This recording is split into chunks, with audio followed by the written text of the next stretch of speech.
The Forgotten House. You won't believe what we found inside. Chapter 1. The Discovery. The remnants of daylight were fading as the four figures huddled together in the back of a weathered SUV, its interior dimly lit by the erratic glow of a single overhead light. The air was heavy, the smell of old leather and the faint odor of mildew, a reminder of countless miles traveled in search of the next great adventure. Their eyes, filled with a mixture of excitement and trepidation, focused on the tattered map sprawled out across the center console.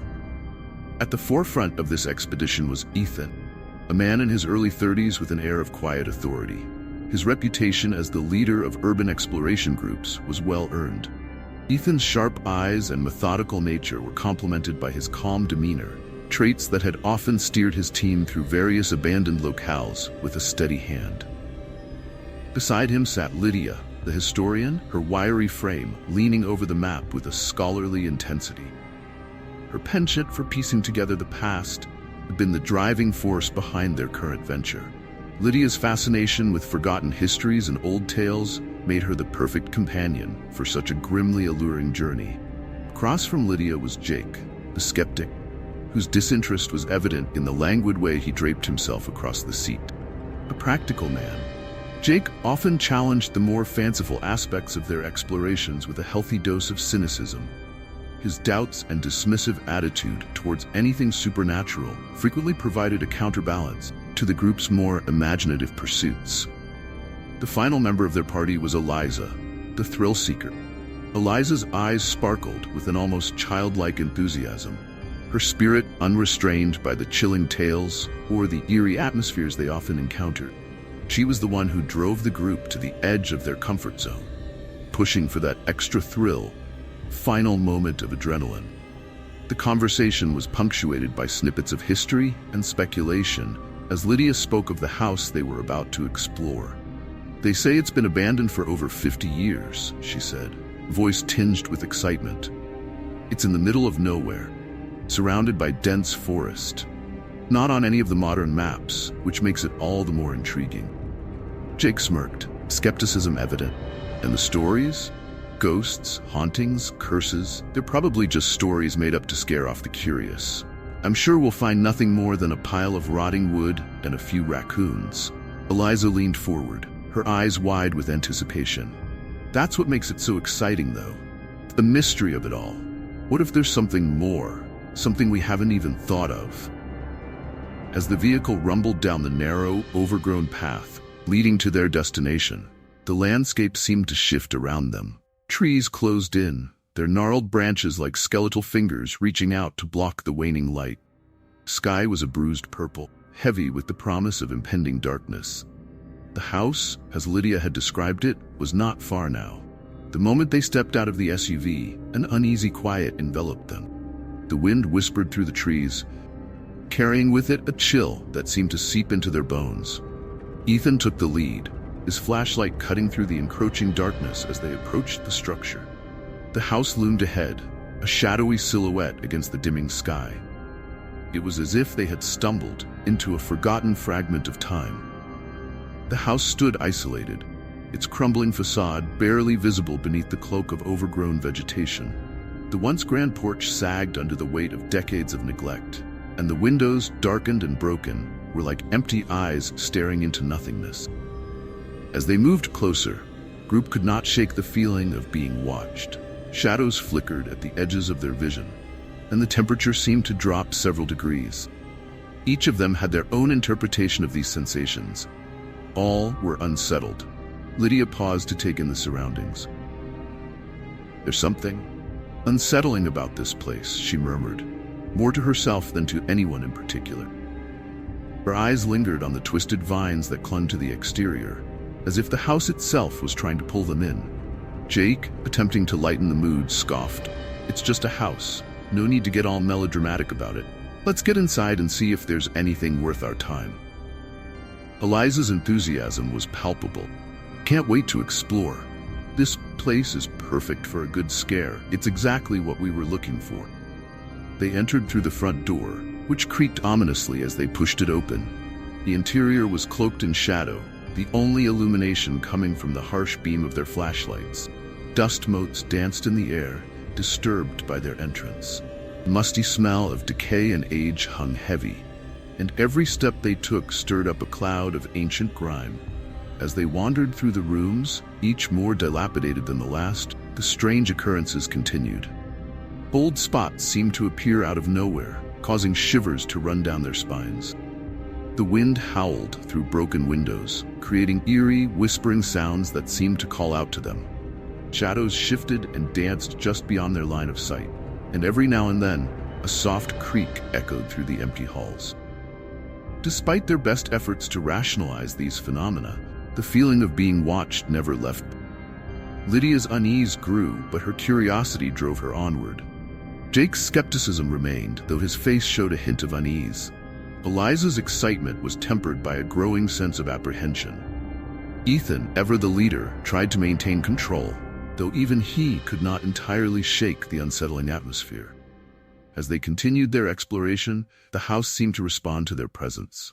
The creaks grew louder, the shadows darker, and the whispers more insistent. They brushed off these sensations as tricks of the mind, but an unspoken agreement among them acknowledged something about this place was undeniably strange. The discovery had begun, but what lay ahead would challenge their perceptions and test their resolve in ways they could never have anticipated. The house, with its dark history and unsettling presence, was far from being just another abandoned structure. It was as if it had been waiting for them, its silent, watchful gaze, waiting for the right moment to reveal its true nature. Chapter 2. The exploration begins. The interior of the forgotten house was a labyrinth of dust and decay, its air thick with the scent of mildew and rotting wood. The dim beam of their flashlights cut through the oppressive gloom, illuminating a scene frozen in time. Each room they entered told a story of neglect, as though the inhabitants had vanished suddenly, leaving their lives suspended in a state of eerie preservation. Ethan, ever the practical leader, took the lead, his flashlight sweeping over the derelict furniture. The once grand living room was a shambles of broken armchairs and overturned lamps. A heavy layer of dust blanketed every surface, making their footsteps seem unnaturally loud as they disturbed the silence. "Let's stick together for now," Ethan said, though his voice lacked the usual conviction, tinged with the realization that this place was far more unsettling than anticipated. Lydia moved through the house with a scholar's precision, her eyes scanning the walls and surfaces for clues. Her fingers traced the faded outlines of photographs that adorned the walls, pictures of solemn-faced individuals in old-fashioned clothing. Each photograph seemed to depict a different era, and Lydia could not help but feel a chill as she imagined the lives behind those faces. In one of the dimly lit rooms, Lydia found a dusty old desk, its surface cluttered with yellowed papers and brittle photographs. She gingerly picked up a few of the documents, curiosity piqued by their age and condition. As she examined the papers, her expression grew more serious. "These are letters," she announced quietly, "and some kind of journals. They might give us insight into who lived here and what happened." Eliza, brimming with energy, dashed from room to room, her excitement almost palpable. Her laughter echoed off the walls as she explored the grand staircase, which creaked ominously under her weight. "This place is amazing," she called out, her voice tinged with a mix of exhilaration and apprehension. Her enthusiasm was evident as she danced through the rooms, despite the house's oppressive atmosphere. Yet, even she could not ignore the unsettling feeling that clung to the air, a sensation that grew stronger with each passing minute. Jake, the skeptic, wandered through the back rooms, examining the old furniture with a critical eye. He flipped through dusty books and rifled through neglected drawers, his skepticism unwavering. "This is all just decay," he muttered, shaking his head. "There's nothing here but old junk." Despite his dismissal, Jake's eyes darted around the room, unable to shake the feeling of being watched. The house seemed to respond to their presence, its old floorboards groaning and settling as though disturbed by their intrusion. As the group continued their exploration, the house itself seemed to come alive with an unsettling energy. Lydia, absorbed in her study of the documents, uncovered a series of handwritten notes that detailed a tragic series of events. The notes spoke of a family plagued by misfortune and madness, with references to a dark presence that had lingered within the house. Her face grew pale as she read the descriptions of inexplicable events, disappearances, deaths, and a growing sense of despair that had enveloped the household. "Guys, you need to see this," Lydia called, her voice trembling. "This is more than just a story of abandonment. These notes suggest something far more sinister." The house seemed to react to Lydia's revelation. A door down the hall slammed shut with a resounding bang, startling the group. Eliza gasped, her face reflecting the sudden jolt of fear. "Did anyone else hear that?" she asked, her voice trembling slightly. Ethan nodded, his face grim. "We should investigate." The group approached the door that had slammed shut, but as they reached for the handle, the lights flickered violently, plunging the hallway into near-complete darkness. The sudden change in lighting created a strobe effect, casting long, erratic shadows on the walls. Eliza's excitement was replaced by palpable fear, and she clutched at her flashlight, hands shaking. Jake rolled his eyes, though his bravado was beginning to waver. "It's probably just a draft," he said, though his voice lacked its usual certainty. He opened the door with a sense of trepidation, only to find the room beyond empty and unchanged, save for the eerie silence that now filled the space. Lydia's attention was drawn to a series of soft, whispering noises that seemed to emanate from the walls. Whispers grew louder and more insistent, their origins impossible to pinpoint.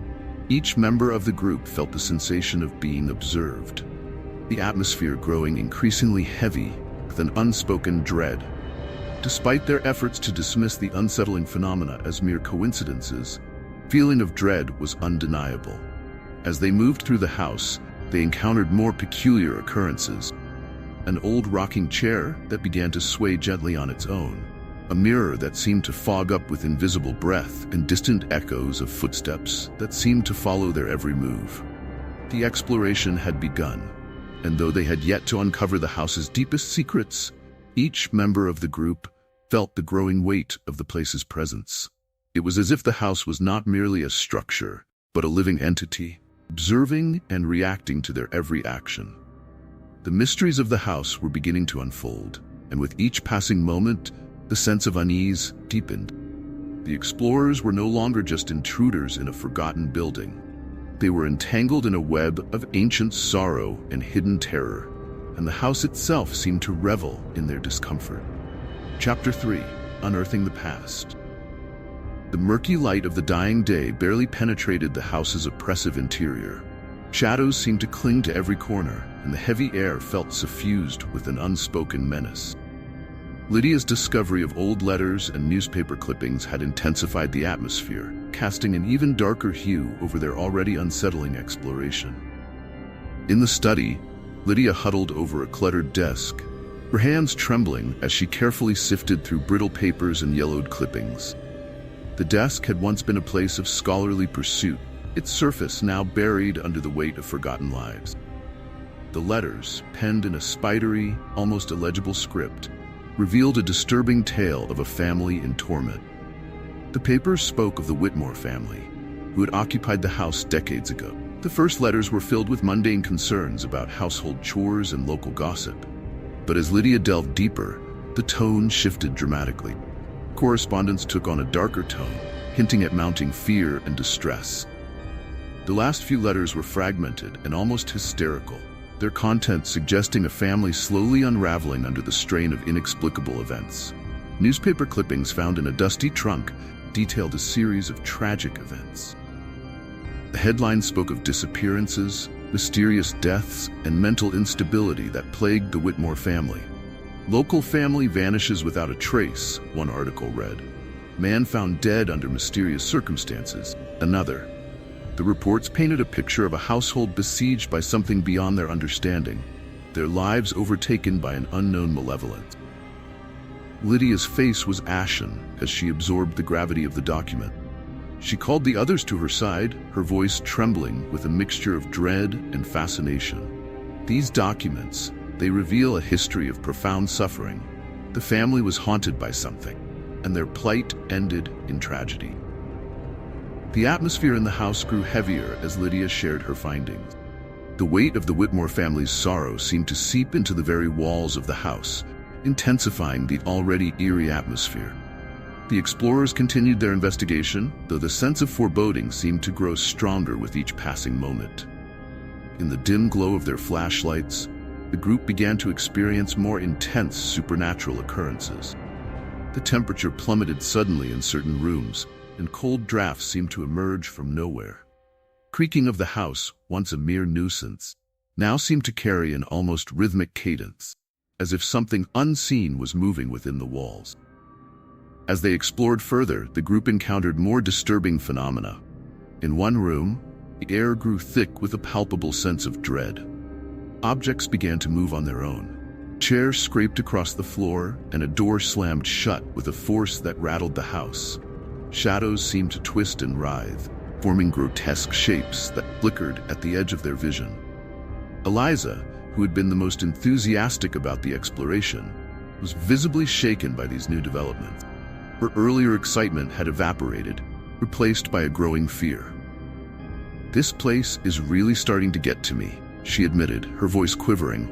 "I can't shake the feeling that we're not alone here." Dake, who had been skeptical of the supernatural claims, now found himself grappling with a rising sense of unease. The unexplainable events could no longer be easily dismissed. His skepticism gave way to a reluctant acknowledgement of the house's disturbing presence. "I don't know what's happening here, but something is definitely wrong," he said, tone more subdued. Tensions within the group began to rise as the supernatural phenomena intensified. Ethan, trying to maintain a sense of control, found himself struggling to keep the group focused. The growing fear began to erode the bonds of trust between them, leading to frequent arguments and disagreements. Lydia's obsessive pursuit of the house's history increasingly isolated her from the others. Her focus on the tragic past of the Whitmore family seemed to distance her from the immediate concerns of their situation. "We need to understand what happened here," she insisted, her voice edged with desperation. "The more we know, the better prepared we'll be."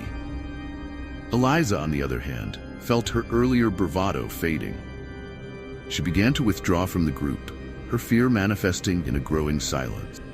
Her once exuberant personality was replaced by a sullen demeanor, and she avoided eye contact, her thoughts consumed by the house's unsettling atmosphere.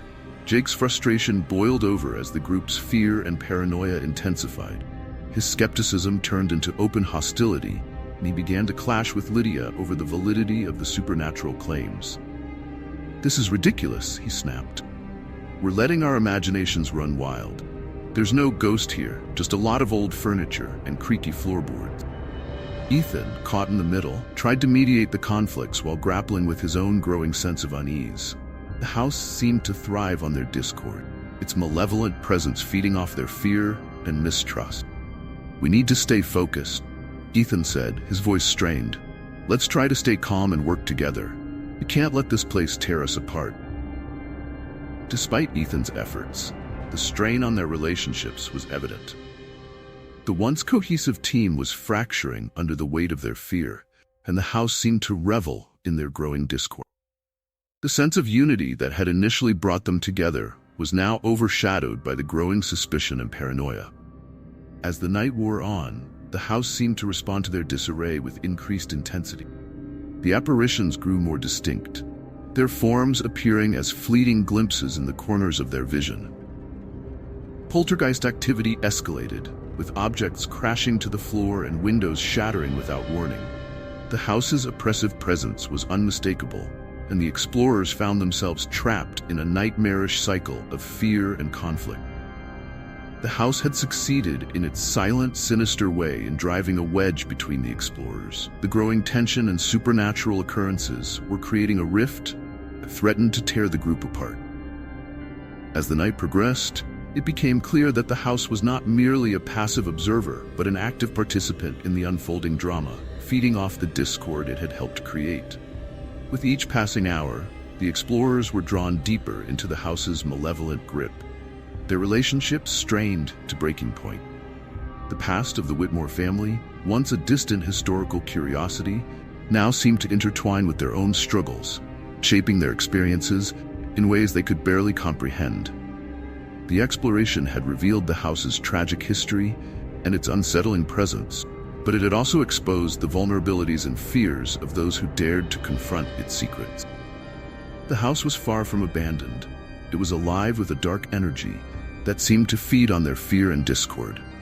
As the night continued, the explorers faced the grim reality that they were not only uncovering the past, but becoming an integral part of the house's sinister narrative. Chapter 4: The Haunting Intensified. As the hours dragged on in the forsaken house, the night grew deeper and more oppressive. The building seemed to pulse with a life of its own, malevolent presence weaving its way into the minds of the explorers. What had begun as unsettling occurrences now became relentless, psychological assaults that eroded their sense of reality. Ethan, ever the skeptic, found himself grappling with a profound sense of confusion. The logical, rational part of his mind, which had previously kept his fears at bay, began to falter. Shadows in the corners of his vision seemed to whisper secrets, and the familiar creaks of the house began to form patterns that his mind could not quite decipher. He questioned whether the house was manipulating his perception or if his own sanity was slipping away. Each unexplained noise and flickering light seemed to gnaw at his resolve, making him question the very fabric of reality. Eliza, who had once reveled in the thrill of the unknown, now found herself ensnared by a growing paranoia. The house's shifting shadows seemed to chase her through its corridors, and the fleeting glimpses of spectral figures only intensified her fear. Every creak of the floorboards felt like a footstep in pursuit, and every gust of wind felt like a cold hand brushing against her skin. Her earlier bravado was replaced by an almost palpable dread, her mind spinning in circles as she tried to reconcile the escalating terror with her own experiences. Lydia's fixation on the house's history deepened into an obsession. The more she read from the dusty letters and newspapers, the more she felt a connection to the Whitmore family's suffering. Their tragic story seemed to merge with her own thoughts, distorting her sense of time and reality. The lines between past and present blurred as she imagined herself living the same torment, haunted by the ghosts of the past. Her rational mind fought to maintain control, but the house's dark allure was overpowering, pulling her deeper into its twisted narrative. Each member of the group found themselves confronting personal demons that the house seemed to exploit with disturbing precision. The house did not merely echo with the horrors of its past, but seemed to hold a mirror to their innermost fears and regrets. Ethan was forced to confront his own failings. Pressures of leadership and his desire to project strength had always masked his underlying insecurities. Now, those insecurities seemed to manifest in grotesque forms, shadows that whispered of his inadequacies, voices that mocked his every decision. The house seemed to feed on his vulnerabilities, exacerbating his growing sense of paranoia. Eliza, whose past was marked by a series of reckless choices and unfulfilled dreams, was haunted by visions of her own failures. The house's oppressive atmosphere seemed to echo her fears, replaying moments of past regret with a cruel twist. She saw reflections of herself in mirrors, distorted and contorted by her own self-loathing. Her attempts to escape the haunting images only led her deeper into the house's labyrinthine corridors. Lydia was not spared from the house's insidious influence. Her obsession with the Whitmore family's tragic history became an all-consuming fixation. She began to see parallels between their fate and her own life, feeling as though she was destined to repeat their suffering. The house's dark presence seemed to whisper that her own search for answers was a futile exercise, leading her down a path of despair. The exploration of the house took on a nightmarish quality as the group's mental states deteriorated. The walls seemed to close in around them, and the corridors twisted and turned with an almost malevolent glee. The house's layout defied logic, shifting and changing in ways that made the task of finding an exit increasingly impossible. Desperation set in as the explorers realized they were trapped. The house's once familiar rooms now appeared alien and foreboding.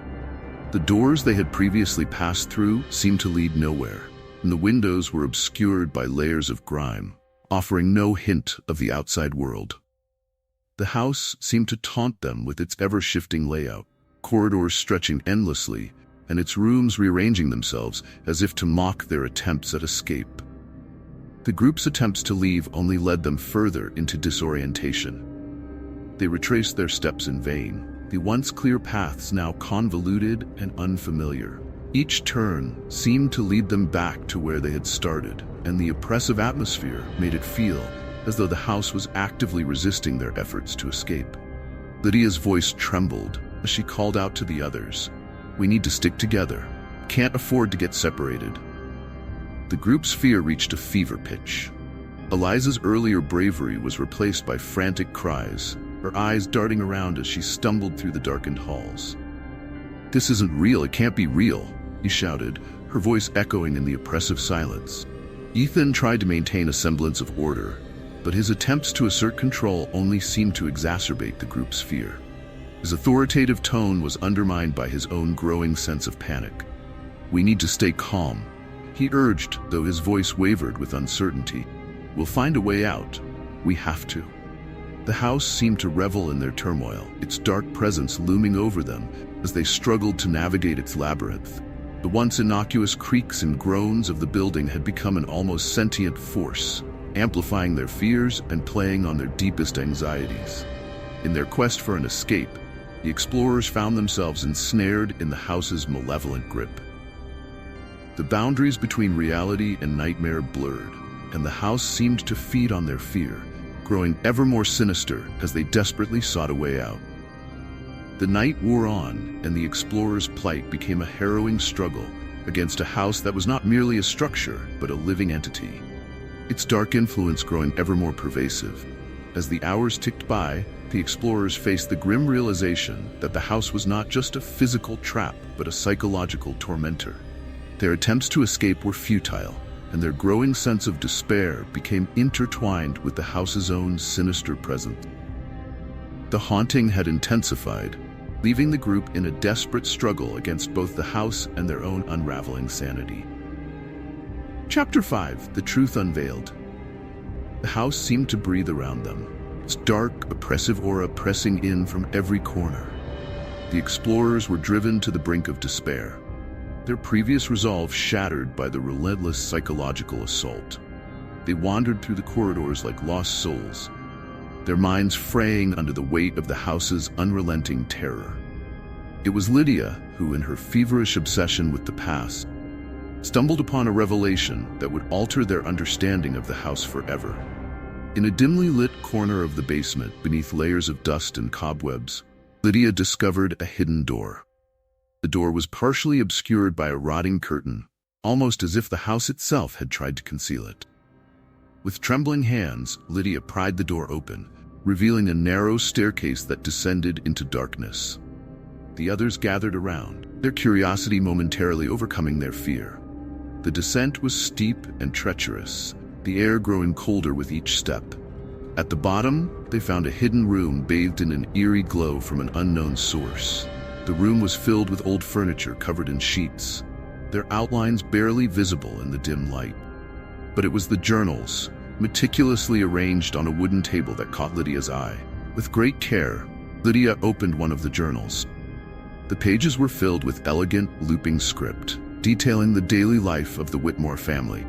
At first, the entries seemed like typical records of family events and household matters. But as Lydia read on, the tone shifted dramatically. The journals began to reveal a disturbing truth. The house itself was not merely a structure, but a sentient entity, beating on the fears and anguish of its occupants. The journal spoke of a consciousness that inhabited the house, a malignant force that thrived on the suffering it orchestrated.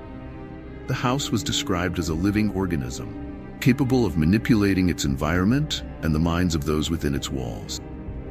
It was revealed that the Whitmore family had been trapped in a cycle of fear, their emotional turmoil used to sustain the house's existence. As Lydia read the harrowing accounts, the realization hit her like a cold wave.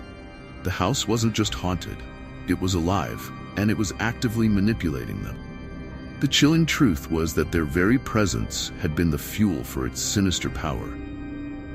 The house's torment was not a random occurrence, but a deliberate act of malevolence, designed to perpetuate its own existence. The revelation sent a shockwave through the group. The realization that the house was a sentient entity with its own agenda only deepened their terror. The atmosphere grew increasingly oppressive, and the house seemed to react to their newfound understanding with a renewed intensity. The walls seemed to close in, the shadows growing darker, and the air growing colder. The explorers were now forced to confront their own worst fears, which the house had amplified to a grotesque degree. Eliza's paranoia reached a fever pitch, manifesting in terrifying hallucinations. Shadows morphed into monstrous figures, reflecting her deepest anxieties about failure and inadequacy. Ethan's skepticism had transformed into a crippling doubt, with apparitions of his own fears mocking him at every turn. Lydia, already consumed by her obsession with the house's history, was haunted by the relentless ghosts of the Whitmore family, their tragic fates intertwining with her own despair. In a climactic confrontation, the group found themselves in a desperate struggle against the house's malevolent force. The hidden room became a battleground, with the house's dark energy swirling around them in a chaotic maelstrom. The explorers tried to fight back, their attempts to escape growing increasingly frantic as the house's power intensified. Lydia, determined to end the house's reign of terror, suggested they attempt to destroy it. She believed that if they could find a way to sever the connection between the house and its dark force, they might be able to escape its grasp. The group, despite their fear and exhaustion, rallied around this plan. They searched the hidden room for anything that might help them. Tools, flammable materials, anything that could be used to disrupt the house's malevolent presence. The atmosphere was charged with desperation as they gathered their makeshift arsenal. The house seemed to react violently, its walls vibrating and groaning as if it were in pain. The explorers worked together, their movements coordinated despite their individual fears and doubts. The tension was palpable, and the air was thick with the smell of smoke and burning materials. The final confrontation was both dramatic and intense. The house's dark energy surged around them, a living storm of shadows and whispers. The explorers fought back with all their remaining strength, their actions driven by a mix of terror and determination. The house fought to retain its hold, malevolent force pushing back with a ferocity that seemed almost sentient. As the battle raged, the house's influence began to wane. The walls that had once seemed impenetrable started to crack and weaken. The oppressive darkness lifted slightly, revealing glimpses of the outside world. The final, desperate effort, Lydia and the others managed to breach the heart of the house's dark power. The malevolent force was pushed back, and the house's grip on reality began to falter. Exhausted and battered, groups stumbled out of the hidden room. The house's malevolent presence had been momentarily subdued. The damage was evident. The once cohesive team was left grappling with the psychological scars of their ordeal. Their escape from the house was both a physical and emotional release, and as they emerged into the dawn's light, they were forever changed by their harrowing experience. The house, though weakened, remained a silent testament to the horrors it had inflicted. Its dark history was a stark reminder of the lengths to which it would go to preserve its own existence. The explorers, now free but forever haunted by their ordeal, left the house behind, carrying with them the knowledge of its sinister truth. The house had revealed itself to be more than just a structure. It was a living embodiment of fear and despair, force that thrived on the suffering of those who ventured too close. As the explorers departed, they could not shake the feeling that the house's malevolent presence lingered, even if its power had been diminished.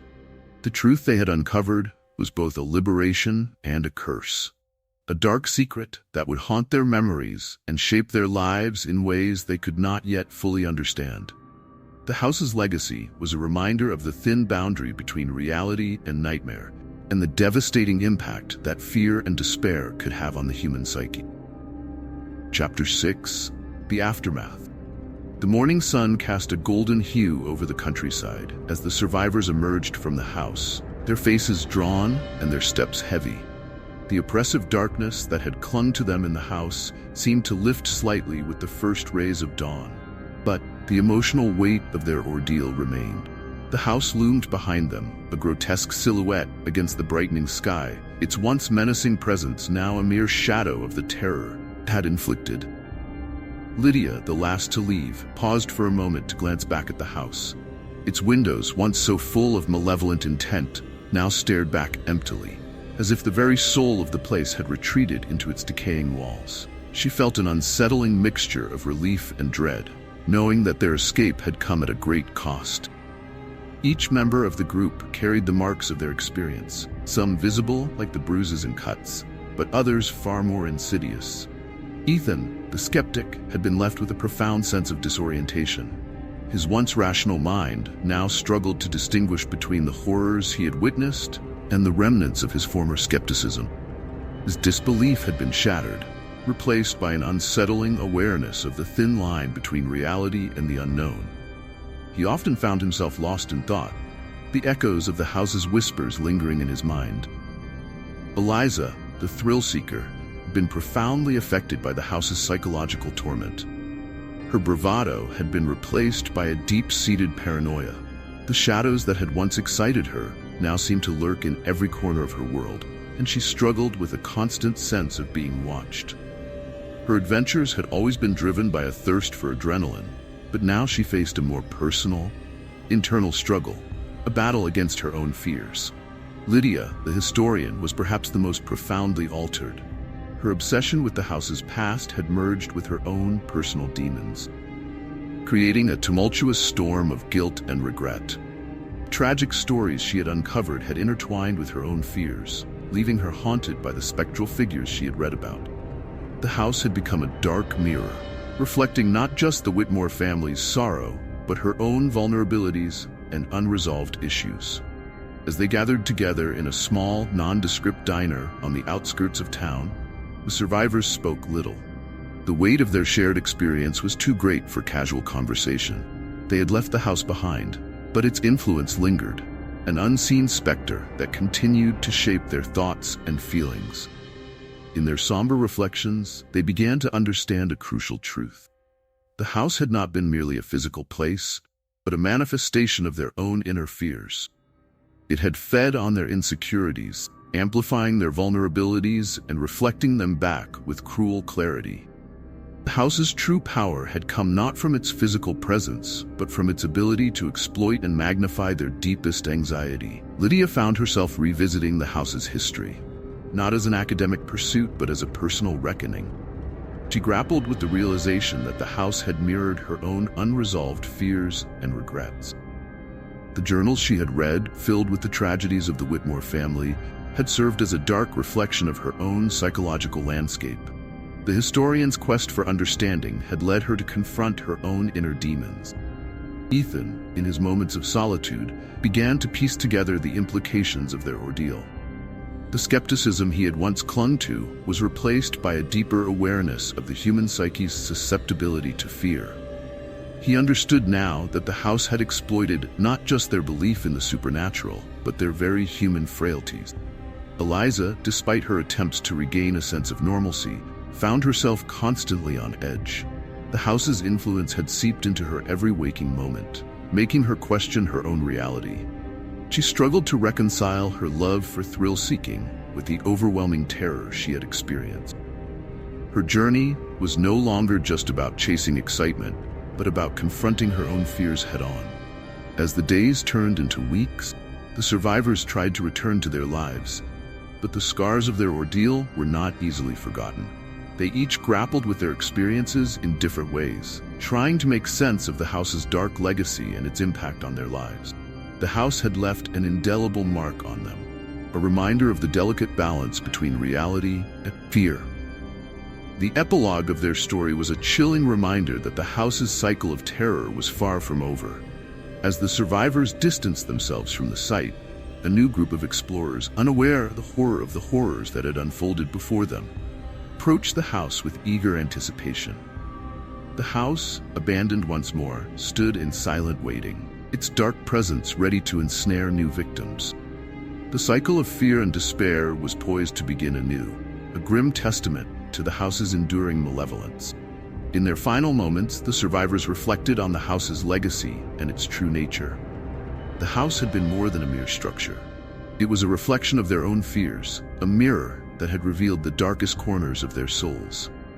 As they left the house behind, they understood that their escape had come at a price. The house had taken something from them, leaving them forever changed. The true horror of the house lay not in its physical form, but in its ability to exploit the deepest fears of those who dared to enter its shadowed embrace.